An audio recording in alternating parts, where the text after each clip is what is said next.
Hey guys, welcome back to my channel. If you're seeing me for the first time, my name is Amanda. I am a YouTuber based in Toronto, Canada.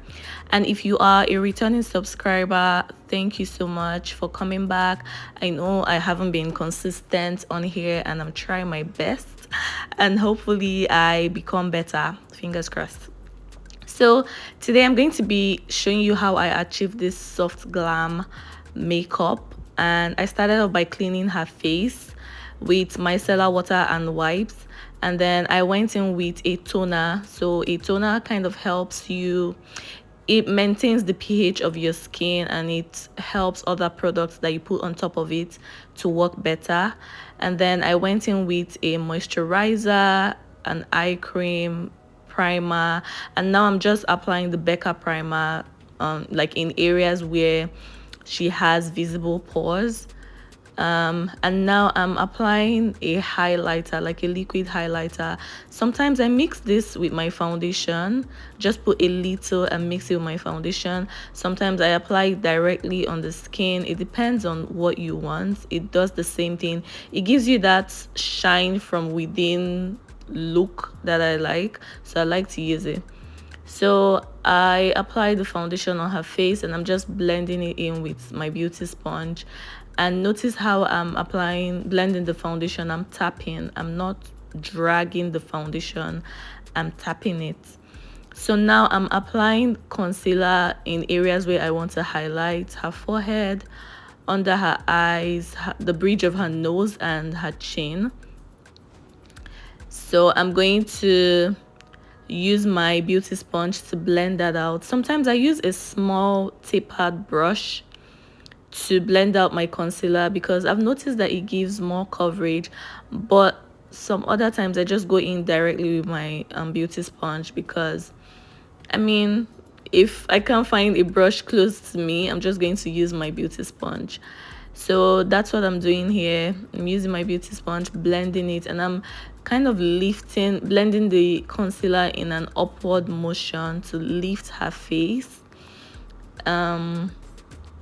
Yeah, so just continuously tapping that in. So the same way you would blend your foundation is the same way you would blend your concealer.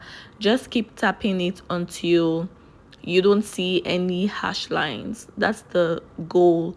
Like, you want to blend until you don't see any visible lines. So I'm doing the same for her forehead, blended out the concealer there, and now I went in with another shade of foundation. I'm using this as a contour.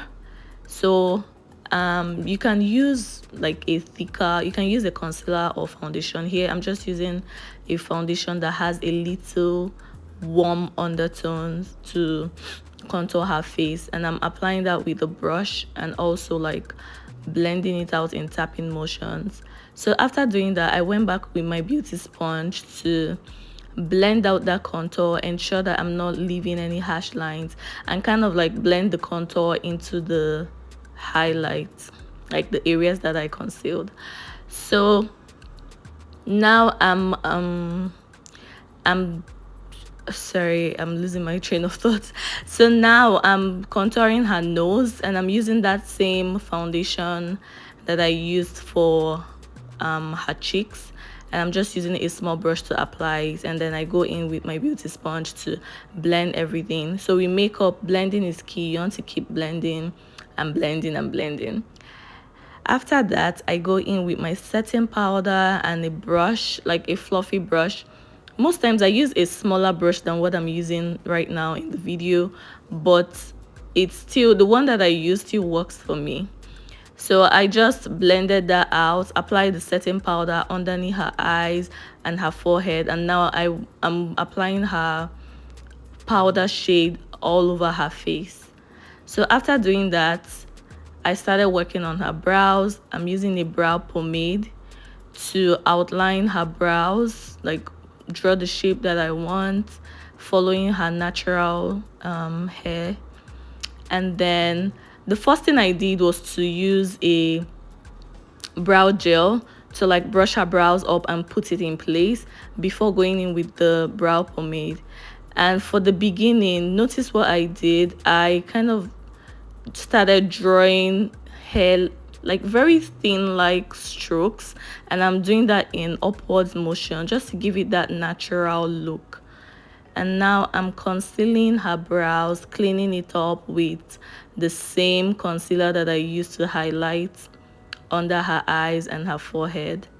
And I'm using an angled brush to like clean out the brows.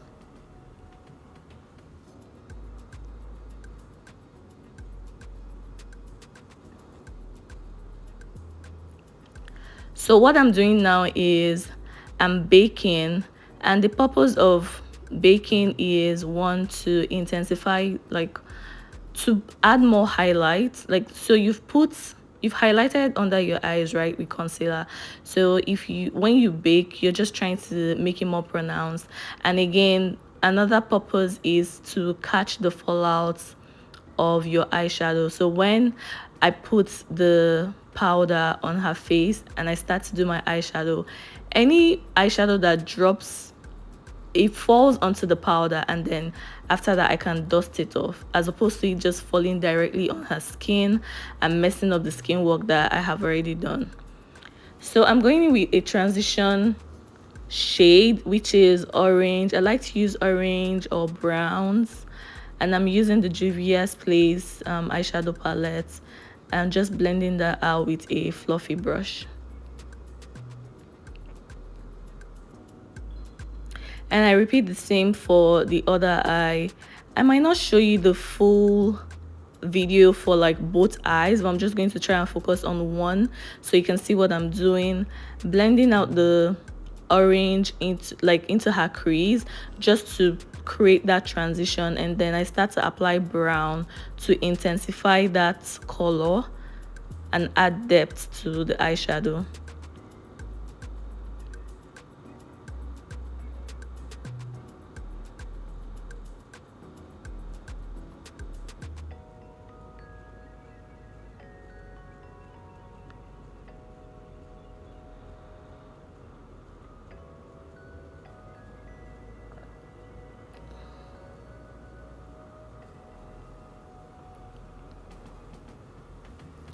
So now I'm using an eyeshadow primer. I'm just going to take a little bit and apply it with a brush onto her eyelids, and this is just to make your eyeshadow last longer, especially when you're doing matte eyeshadows. Using an eyeshadow primer is really key because it would make your eyeshadow pop. So I'm using that nude eyeshadow from One Size and just applying it with a flat brush.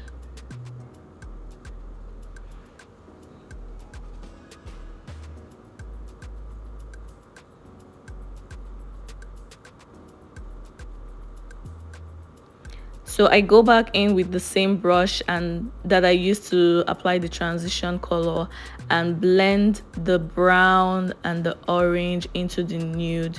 So like I said earlier, you want to always blend out everything that you apply on your face. So you don't just apply the like one eyeshadow and leave it. Try to blend it into the next one. So now I'm just applying a deeper shade. It's not really black, but it's very close to black. So I'm just putting that on her lash line and trying to intensify that color like towards the outer corner of her eyes. And now that I'm done, I'm dusting off the powder along with any fallout, any eyeshadow fallout that is on her face. Dusted it off with that brush, and now applying the falsies, like the eyelashes, and I did the second one off camera. So here I'm just lining her eyes with a black gel liner and a small brush.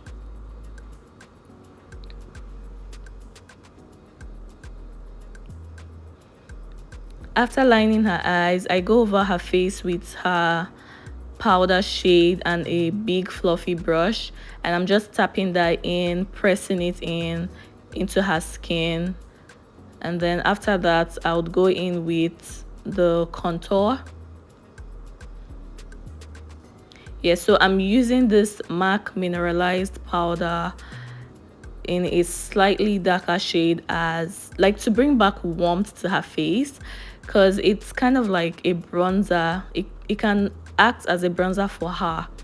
So that's what I'm applying. I'm using that to bring back warmth to her face, and just applying it on her forehead and on her cheeks. And then I go in with my blush from this blush palette.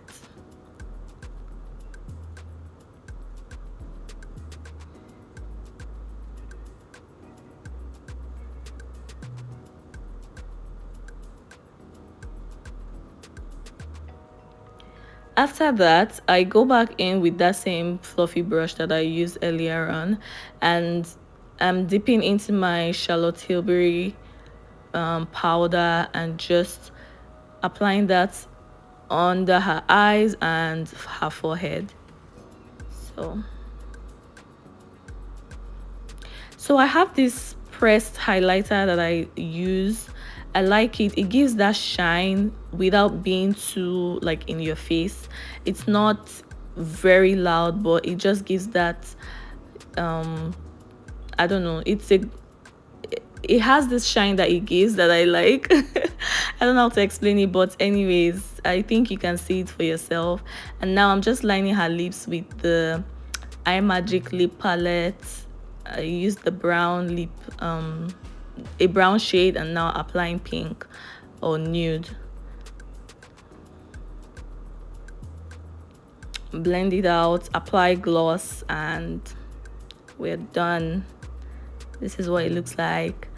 And my muse is feeling herself. Let me know what you think in the comment section. If you liked this look, please give it a thumbs up. Follow me for more videos like this, and thanks for watching. Bye.